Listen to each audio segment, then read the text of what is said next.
संसद का सत्र जब भी शुरू होता है, महिला आरक्षण विधेयक की चर्चा तेज होने लगती है।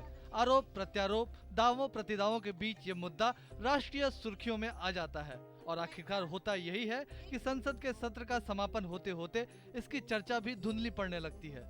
सत्र दर सत्र और साल दर साल होता यही आया है। दरअसल पिछले 2 दशकों में इस मुद्दे पर कई बार जोरदार बहस हुई, यहाँ तक कि इसने संसद के एक सदन की दहलीज भी पार कर ली है। लेकिन ये कानून का रूप कब तक ले पाएगा, ये कहना मुश्किल है। विधेयक के मुताबिक लोकसभा और राज्य की विधानसभाओं में 1/3 सीटें महिलाओं के लिए आरक्षित करने का प्रावधान है। दुनिया भर में इस तथ्य को व्यापक रूप से स्वीकार किया जाता है कि यदि महिलाओं को संचालन प्रक्रिया का हिस्सा बनाया जाएगा तो उनके सामाजिक आर्थिक हालत में सुधार होगा। यानी महिलाओं के सशक्तिकरण का मतलब उनके राजनीतिक सशक्तिकरण से ही है। स्थानीय स्वशासन यानी पंचायत और नगर पालिकाओं में महिलाओं को आरक्षण का फायदा किस कदर मिल रहा है, शायद ये बताने की जरूरत नहीं है। कांग्रेस इस विधेयक का पुरजोर समर्थन करने की बात करती है। यह सच भी है कि यूपीए सरकार की कोशिशों के बाद साल 2010 में यह विधेयक राज्यसभा में पास हो चुका है, जिसको भाजपा और वाम दलों का भी समर्थन मिला। लेकिन लोकसभा में यह अब भी राजनीति की दीवार लांघ नहीं पाई है।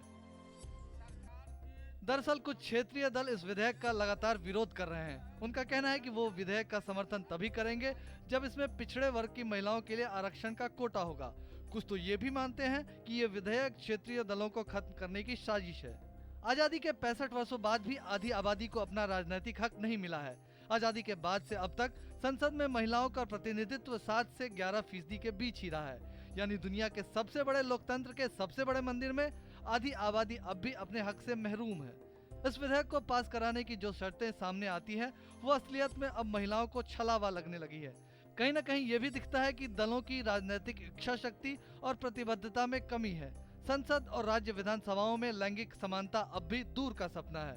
दरअसल आरक्षण विधेयक को पुरुषों की सत्ता में दखल के तौर पर भी देखा जाता है, जबकि सच्चाई ये है कि घर से लेकर संसद तक जब भी महिलाओं को मौका मिला, उन्होंने घर संवारा है और देश भी। सुधाकर दास, डीडी न्यूज़, दिल्ली।